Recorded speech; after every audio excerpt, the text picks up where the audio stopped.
In today's video, I sit in a car, I crash a few times, and I get blinded by the sun.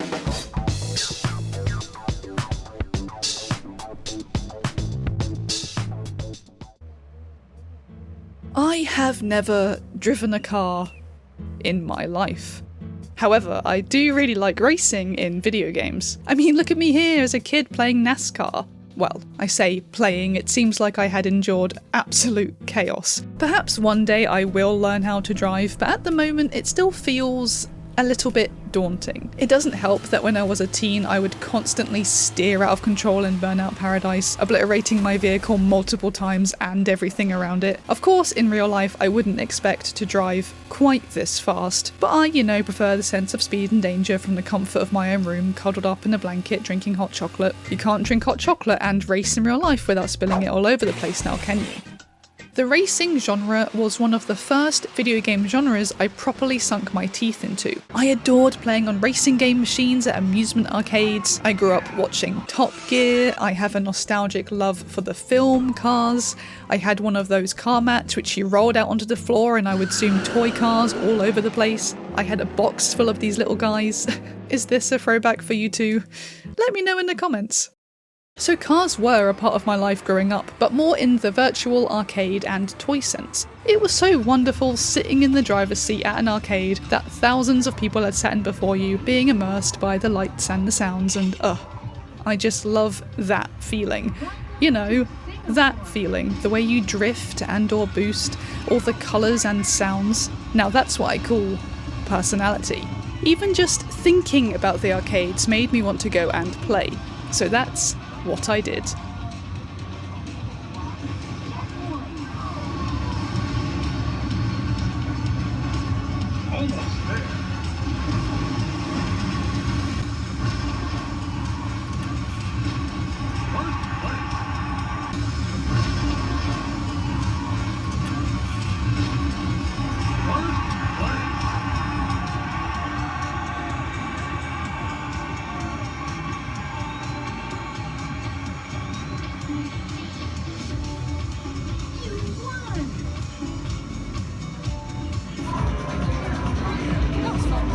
In a real car sense, I've always been a humble passenger, and I admire the look of older cars from around the 80s and 90s. I think I've been deterred from expensive modern cars because of how some people drive them through quaint little towns and you hear them from a million miles away. Classic cars, on the other hand, are classy. Sometimes I'll be walking and I'll see 10 of them one after the other driving down the road because of a nearby classic car show, and I will stand there and breathe in all those special fumes. Despite my clear expertise, I can't tell you anything specific about cars, but I can recognise makes and appreciate different styles and colours and any cool gadgets on the inside, like car phones. This made me realise, however, that I should get a little more experience, carry out some extra research, if you will. So I had a closer look at my dad's car.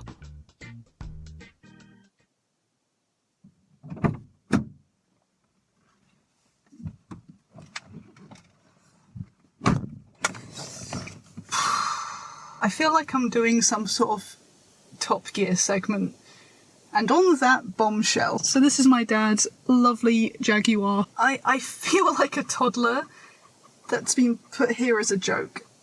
There's also weird noises. Is that my cat? Yeah, I don't know what I was expecting, to be honest. I just wanted to sit in the front seat of a car. Yeah, not as bad as I thought, I suppose. Hopefully the sound is okay. I don't quite have the level of production that Top Gear had. I'm kind of scared to even touch the wheel, like what if it just shoots off and explodes, Oh, maybe I'm being dramatic. I'm gonna get out before I turn into a puddle, but what a great experience.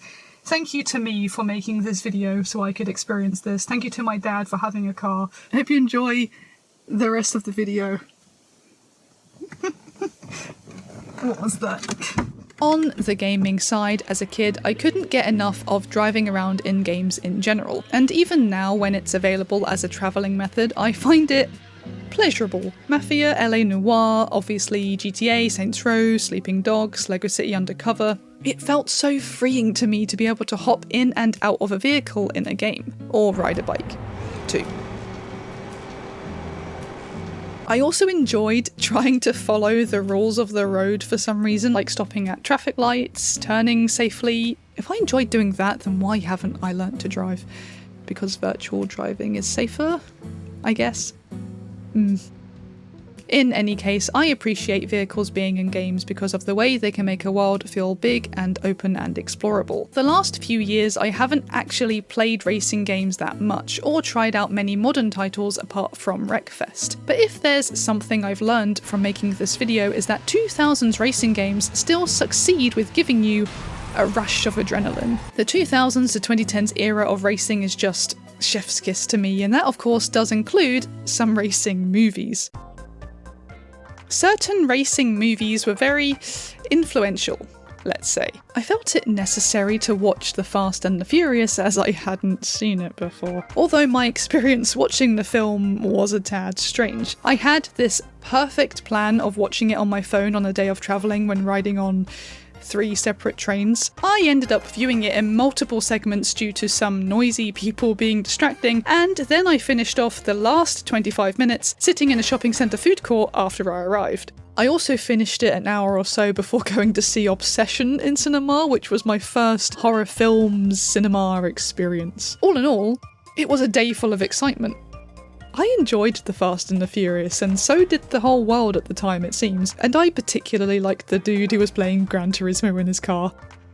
Did I also watch the thousands of sequels too? Well, I decided to stick to the 2000s specifically because I like the 2000s. Too Fast, Too Furious was an interesting shift in direction. I was constantly thinking, what on earth is happening? This is kind of silly, but also pretty enjoyable. Tokyo Drift was similarly quite bizarre, but I'm a sucker for a film set in Japan. And I do think drifting looks really cool, like I do like how they portrayed the drifting and did the drifting. Very cool drifting. Anyone else get chills at the Shibuya crossing part? Whew. I don't think I need to explain why this franchise made the impact it did at the start of the 2000s. Naturally, we have to mention the Fast and Furious PS2 game released in 2006, and initially there was going to be a game in 2003 as well, developed by Genki, who I'll mention again later. It's a shame it got cancelled, as I think it could have been a great addition to the street racing genre at the time. After experiencing The Fast and the Furious, I thought watching Torque made sense, which was a ridiculous movie. I mean, it has huge style points, that's for sure. I had never seen anything like it, and I think I will have this weird admiration for it for the rest of my life. The production seems like it was fairly messy, and it has weird ideas, but also cool stunts, and the guy who plays Shen from Sleeping Dogs in it. Additionally, there's Speed Racer, which I actually managed to see in cinema back in April. The visuals are extremely bold and unique, perfect for the big screen. It makes your eyes explode. The combination of wacky editing and hyper-stylized visuals fit together with racing so well. It's like Hot Wheels turned up to the max.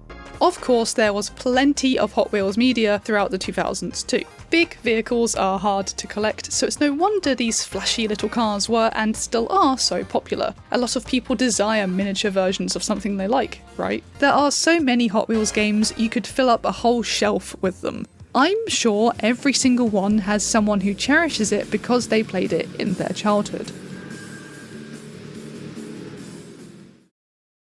I grew up with the PS1, PS2, Wii and DS, so any racing games on Xbox, PSP, Dreamcast weren't on my radar.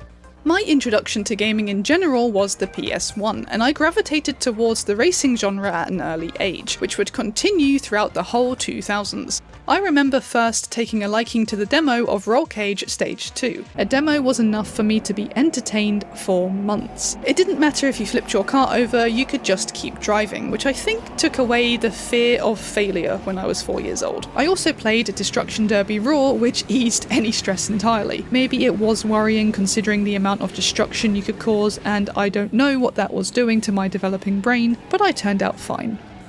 I think. The main menu is also so creative, the way it crushes the options, like grrr. On the other hand, not so gnarly is Walt Disney, why is this title so damn long? Walt Disney World Quest Magical Racing Tour. Despite struggling to remember the title, the game itself is one I will truly never forget. At the same time though, it creeped me out, I think because of the graphics. You know, PS1 games can often be a little unsettling, but this game introduced me to cartoony kart races, and it was the segue into me enjoying games like Mario Kart Wii and DS, which were both such a huge part of my childhood. Unfortunately, I didn't experience Mickey's Speedway USA though, or Eminem's kart racing. So sad. My dad was, and still is, into F1, so it's no surprise we had a couple of F1 PS1 games in the house. The menu sounds, the sound of the tyres, it's all so nostalgic. I can see it so clearly, realising I didn't apply the brakes at the right time, sadly rolling onto the grass.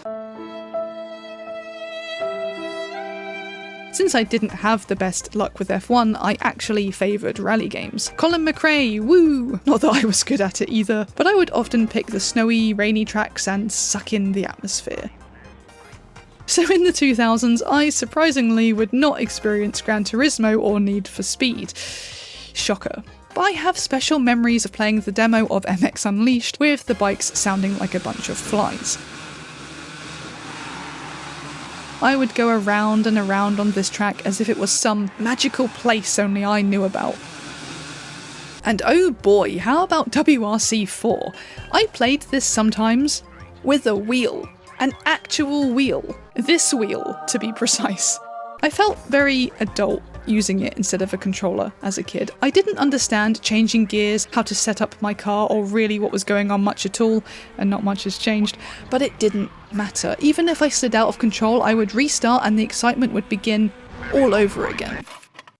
Actually, whilst making this video, I decided to learn how to understand a rally co-driver's pace notes properly. All those years trying to guess what the co-driver meant in these rally games, and now I finally understand. It's about time because co-drivers are really caring. Are you okay? No, actually, I'm not okay. Thanks for asking though. Most of the time I wouldn't do so well in a race, and I felt a serious sense of guilt seeing how angry they'd be at the finish line. Even if it was a little slidey at times, I embraced the feeling of clearing a section with green instead of red. God forbid I got a green. Or two. Yeah, I still get red a lot, okay? Ultimately I'm not that good at racing games, but it's fun, and that's what matters. It's worth noting here that the team behind WRC would eventually go on to make MotorStorm and Drive Club. The only experience I have with MotorStorm is an old friend of mine venting their frustrations with it. It's to do with the rubber banding mechanic, i.e. your computer opponents being able to catch up no matter how far ahead you are. Despite rubber banding complaints for a handful of racing games, it wouldn't deter me from giving them a go or appreciating what they have to offer, especially in terms of speed. A little bit ago I mentioned Mario Kart, which is a series that instantly slaps a lot of people in the face with nostalgia. Ultimately, I was a lot better at kart races than I was at rally or F1 games. Can you imagine being an F1 driver and getting hit with a blue shell on your last lap? Would be tough. I played Mario Kart Wii so much, and once I started using that Wii steering wheel add-on, oh boy, I couldn't go back. Gripping the wheel, experiencing each track, trying not to let the thing go when doing a trick, it equaled exhilarating races every single time. At the heart of a lot of these racing games, there was the importance of fun every single race, and with much more focus on co-op play back then, you can tell they wanted gaming to encourage connection between friends and family, especially on the Wii I think, something to bond over and make special memories, and that's something I really miss about the era. Gaming was predominantly a solo hobby for me throughout my life, but the DS was a handheld a lot of my friends had. Going to sleepovers and playing Mario Kart together, it's a slight fading but cherished memory of mine. The feeling can somewhat be replicated, but it often requires busting out these old consoles rather than new ones. Kart races bring out so much joy whether you play them single player or multiplayer, and there were so many based on cartoons and Lego and other things. There's something special about being able to race as your favourite character, like Crazy Frogman. What kind of surreal world were we in back then? Briefly jumping to 2010, we have Mod Nation Racers on the PS3, a humorous game packed with tons of customization. In general, if you want to play a charming, creative, solid racing game, try out Mod Nation Racers. Also, I remember always seeing Pure, Blur, Fuel, Split Second when browsing for PS3 games to buy. In my teens, I'm excited to talk about this, Colin McRae Dirt 2 quickly became one of my favourite PS3 games full stop, alongside Burnout Paradise. Dirt 2 still looks incredible, and the fact you potentially got to pick your own name to be said out loud shocked me when I first played. This time I went for the nickname Donut because even though it more likely means donuts you do with a car, it was the closest I could find to biscuit. The races themselves are thrilling, but I also get this calm, warm feeling when navigating the main menu from within the caravan. Like, this is such a creative main menu. I have never felt such a sensation of comfort before even getting into the gameplay. And Burnout Paradise, man, I spent hours and hours and hours driving around. I got the Platinum Trophy back in 2019, and it was a blast to get. Zooming around doesn't get old. To me personally, I adore how big and open the map is. Playing it for this video made me realise how much I love the graphics, but also the sensation of excessive speed, and the fact you can go super fast right off the bat. Using nitrous to boost yourself all over the city, it's such an exhilarating feeling that I wish I could experience again for the first time. I had to really pull myself away from playing so I could actually make this video. Cars crash down when you hover over them in the junkyard, smashing through fences and billboards all over the city adds an extra layer of accomplishment. And does anyone else find it funny when there are no drivers in some racing games, like when the car spins around and there's no one in the front seat? It's kind of spooky, you know? Since playing Burnout Paradise, I have played other Burnout games, and I understand why it's seen as a quintessential 2000s racing series. I think at the core, a lot of gamers like chaos, and the Burnout series certainly has a chaotic personality.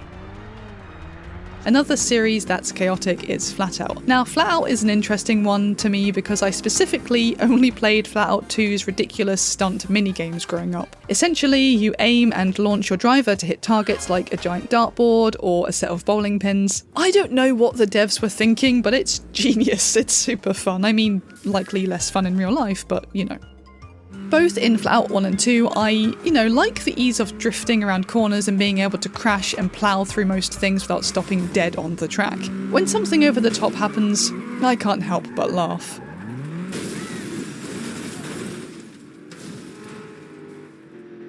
So yeah, that's a decent summary of my personal racing game history. I know my experience isn't super extensive, but no matter what, there was something about the environments, the interfaces, the music that made me want to race again and again and again in the games I did own. No matter whether a game was more arcadey or whether it was more serious, looking back, so many of them stood out. Just look at Automodelista, Cell Damage, Cholo Q, Crazy Taxi. There are so many racing games with such fun, unique graphical styles. So many I see screenshots or videos of and I'm like, wow, I want to play that, I want to try that. Because I think games back then were so good at grabbing your attention and keeping you hooked. Like for example, I tried out the game Shocks and I loved it. The voice reminds me of the dude from a DDR game I had, and I love the colours and the pure arcade feel, like how it shouts at you with big words on the screen. Ugh, this radiates joy. Also, so many of them have ridiculous over-the-top openings, and it really does hype you up in the best way possible. Although I like this one for Test Drive 4, it's only 30 seconds and it's not so much over the top, but there's just something about it I find kind of funny and charming.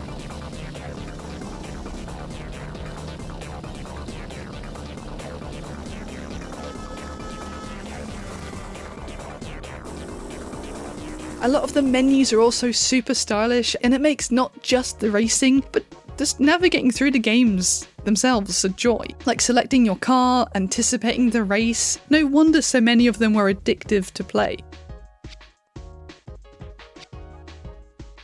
We need to address a few elephants in the room. We can't talk about the racing genre without mentioning the infamous Gran Turismo. Not only does it redefine the concept of PlayStation racing games, it sets a new standard of excellence for all other platforms to follow. I personally own 3 and 4, you see, so I popped 4 into my actual PS2, and frankly, even getting my B license was tricky. But look how excited this cone is! And once I completed a test, these people were so happy for me. It's like they've seen nothing like it before. Okay, I did fail quite a lot, so perhaps they were clapping out of pity. Woo! I mostly got bronze, but a license is a license and I felt accomplished. So, the Gran Turismo series, praised for obvious reasons, completely changed the trajectory of the racing genre after the first game in 1997. Before Gran Turismo, Police Entertainment developed MotorToon Grand Prix, which had a much more colourful and cuter style. Gran Turismo was long in development, but once it eventually released, it was clearly worth all the work. The world was treated to this incredible, very in-depth, realistic racing sim that required focus and skill. And in 2025, the Gran Turismo series surpassed 100 million units sold. Interestingly, 1 year before Gran Turismo, we got Tokyo Highway Battle for the PlayStation, the first from the Tokyo Extreme Racer series to be released in the West, known in Japan as Shutoko Battle. I had never actually heard of this series before. From the developer Genki beginning in 1994, this series was inspired by Japan's very real street racing scene from between the late 80s and early 2000s. Japan's Shuto Expressway network was infamous for its underground racing scene, hosted by groups like the Midnight Club.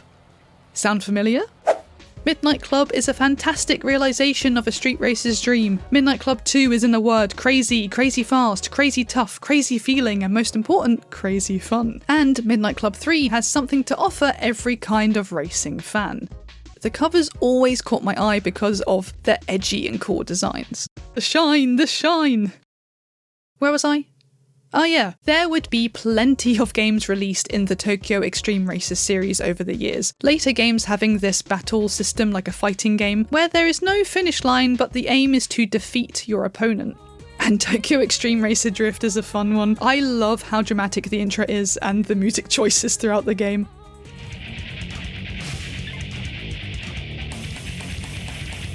I also went down a rabbit hole and found this series of Japanese movies called Megalopolis Expressway Trial, all about illegal highway racing in the Shuto Expressway. Some starring Tsuchiya Keiichi, i.e. the Drift King, who actually made a cameo in Fast and Furious Tokyo Drift as Old Fisherman 1.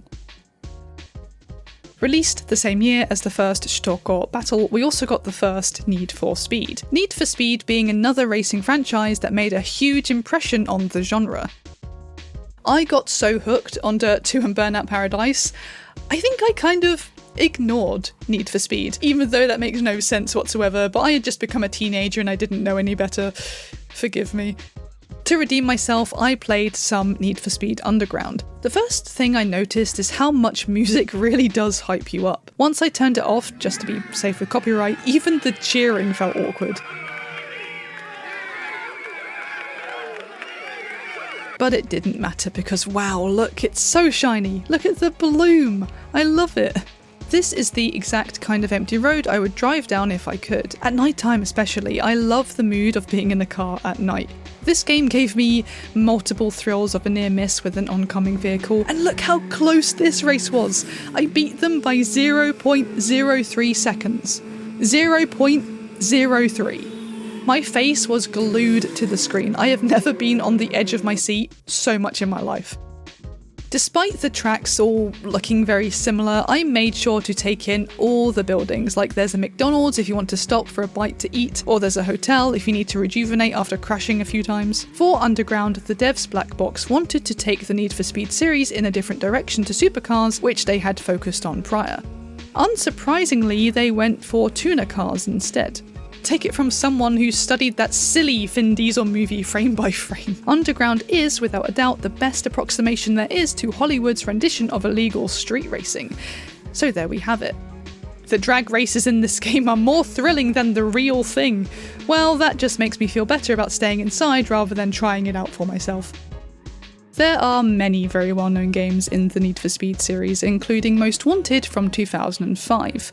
Fun fact, I used to be terrified of police in games. I did not want to be chased. I hated being chased. I hated police ruining all the fun. I used to turn off police completely in Driver 3. Nope. But now trying Most Wanted and being a bit more of a chill adult, I understand. I got goosebumps when the police started talking about me over the radio and chasing me. I think it's done so well. Next off-road here, he's entering the golf course. The game as a whole has so much personality, and the use of live action in these cutscenes, it's wonderfully goofy. My admiration of the Y2K street racing style likely comes from growing up in the 2000s. Street Racing Syndicate has those cool nighttime tracks, but why is the ground in this game also so freaking shiny? It feels like I'm racing on freshly polished kitchen floors. Furthermore, why did they make the sun so bright on this track? It's like they turned up everything to the max, including the focus on women. Yeah, if you know, you know, but in this game there are a lot of women you can win over, and I think you can even unlock dance videos.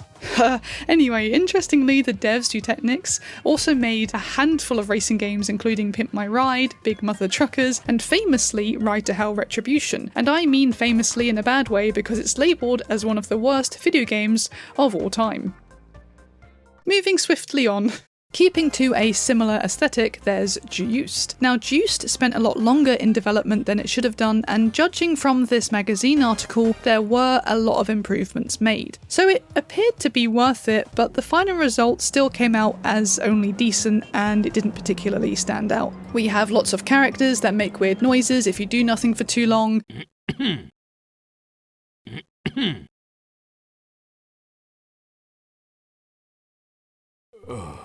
An interesting gambling event system, and it also shouts at you to brake and slow down all the time. Like, no, why would I want to do that? I'm trying to break multiple speed limit laws here, come on. And why does it look like there are two eggs racing on the minimap? By the way, what POV do you choose? I always struggled with anything other than the above the car view, although I think the front views are great for tackling lots of corners.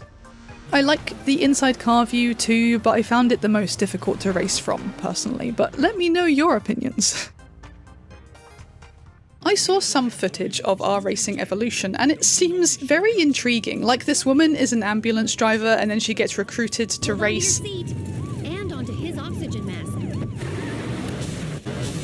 Then there's this scene at the end with the Michelin Man looking cheery AF in the back. Somehow I didn't realise at first, but our racing is a spin-off of the Ridge Racer series, hence why we have marvellous pre-rendered cutscenes.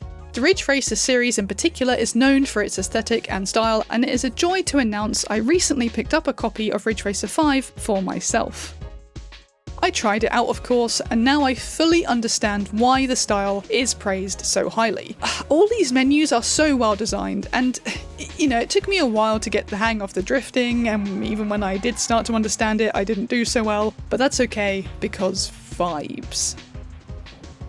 Ridge Racer Type 4 also has an amazing style, and it's easy to understand why the openings for this series are so infamous. If you thought Gran Turismo was the best looking PlayStation racing game, you would have been right. Until now. Ooh, constant 30 FPS frame rate, yeah!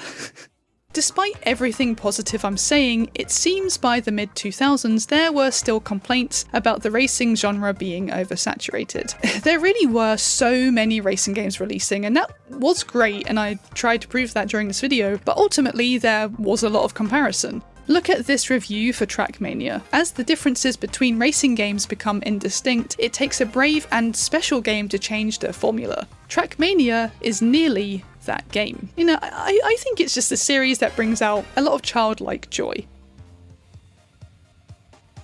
And there are so many games and series I haven't even mentioned yet, you know, Forza Motorsport, Ford Racing, Micro Machines, and there's also anti-gravity racing games as well, like Wipeout, F-Zero, Kinetica. Notably, the Wipeout series started in 1995, and it was praised for its originality. Wipeout Pure, Fusion and Pulse then released specifically in the 2000s. I particularly remember finding Wipeout quite difficult. I constantly bashed into walls and I just couldn't get the hang of it. But you know, the fact we have all these racing games to choose from, so many different types of racing to choose from, so many varied graphical styles, it's amazing. You know, no wonder so many of these games are thought of so fondly. No wonder so many of them are still a joy to play today. They really are full of personality. So I want to summarise this all by saying 2000s racing games are wonderful. Races felt like they mattered. No matter the graphics, the accuracy of the sounds of the vehicles or the gameplay, there was clearly a lot of passion put behind these games. And on that note, if you enjoyed this video, please do check out my Patreon, and thank you to my current supporters. I also added a new gameplay tier, which I'm quite excited about, and I made a second channel. So yeah, now if you'll excuse me, I'm going to make a mocha and play some Burnout Paradise. And on that bombshell,